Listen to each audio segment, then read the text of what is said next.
Hello everyone, and welcome to the first tutorial of my currently unnamed blog. For my first request, I was asked to do a beginner's guide to makeup.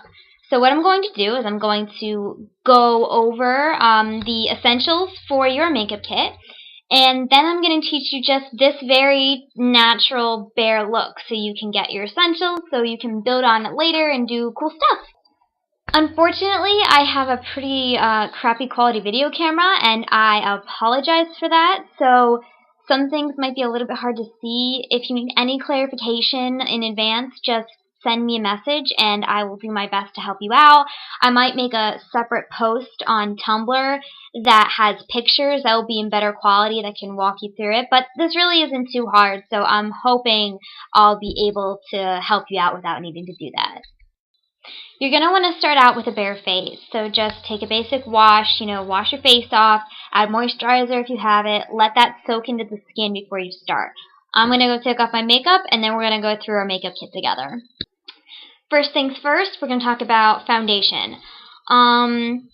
You definitely want a powder-based foundation. I use Smooth Minerals from Avon.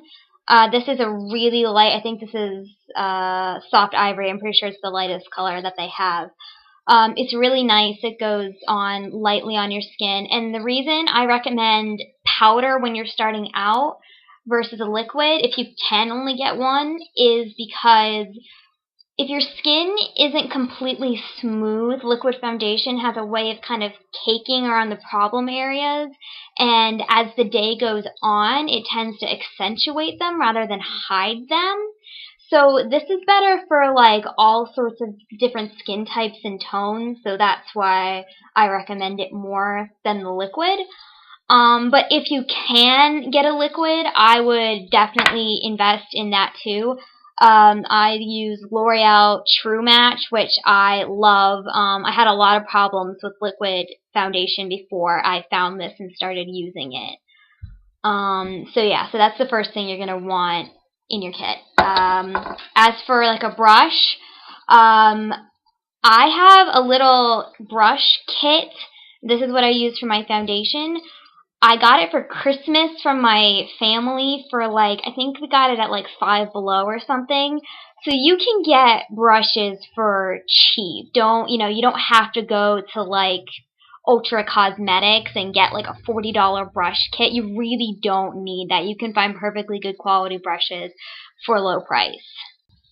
With liquid foundation, I definitely recommend that you check out the ingredients, because if you have oily skin at all, you definitely want to make sure what you're using is oil-free, or it's going to have the potential to cause breakouts. And always make sure that, if you're using any sort of foundation, I mean, you should be doing this anyway, but make sure you wash your face at the end of the day with soap, water to get it all off, or it will end up making your skin worse. Alright, the next thing you want to invest in is 2 different shades of eyeshadow. You want one that's more neutral and one that's a little bit brighter for, special occasions or when you're going out or whatever. Here is mine. This is the neutral shade. It's Clinique. I really like it because it's a simple, lighter tan color and a darker brown. If you can get these like dual shade palettes, I really recommend them, because you're definitely going to want a lighter and a darker version of pretty much every shade you have. The other one that I'm going to show you guys is this one. And wow, the camera doesn't really pick up the color at all. It's a really nice purple. And this is really good for, going out and stuff. And it's actually bad. I've had these both for a really long time. These were my starters. These are the first 2 I ever had. You probably don't want to keep makeup as long as I keep it. But, yeah. Okay, next on our list is eyeliner, which I get lots of questions about a lot of the time, because it can be pretty tricky. I prefer to use them for under the eye, but there are plenty of people that use it for your top lid too, so really it's just a matter of personal preference. There are 2 kinds of eye pencils. There's this kind, which is, where the name comes from, a true eye pencil. You'll have to sharpen it. It has its pros and cons. It usually goes on a little bit smoother than the other kind, but it's kind of, hard maintenance sometimes. Not really, but um, and the other kind is this like stick quick liner that you can just like, it's like a mechanical pencil version basically. I usually prefer to use these. The only problem is they tend to be less reliable. Like, it's kind of hard to find a brand that works. I used to trust Maybelline totally, and then I got this stuff, which is Maybelline Line Stylist, and it's awful, and I hate it. So, yeah, you're just gonna have to experiment and find which one is gonna work for you. Now, the real kind of eyeliner that most people have trouble with is liquid liner. You don't need this when you're starting out. Like, it's really not a necessity for a finished look, but since I get a lot of questions about it, I figured I may as well talk about it briefly.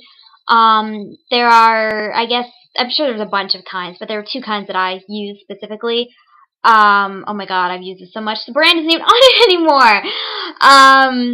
But there's this kind, which comes in like a little tubey thing, and it's got its own little brush thing, whatever. It has its pros and its cons. It comes off easy, like at the end of the day when you want to take it off. But I recently discovered something called gel liner. This comes in a little tubey thing, and it should come with its own brush. If it doesn't, then I wouldn't buy it because it's worth having the brush. And the gel liner is a lot easier to use, I have found. I find it's way easier to get your eyeliner even, because I know that's a huge issue, is making both eyes even. So I would definitely recommend gel liner if you feel like you need liquid eyeliner. And I can do a separate video about liquid eyeliner if people have more questions. The final three things you're going to want are mascara, chapstick, and a blush. Good rule of thumb when searching for the correct blush, match it to your lips, the color of your lips. I know that sounds kind of weird because you're like, well, what about your skin color? Wouldn't you match it to that? And the answer is yes. But I have found if you can get a color that like is either near the color of your lips or complements it, it'll work really well on your skin.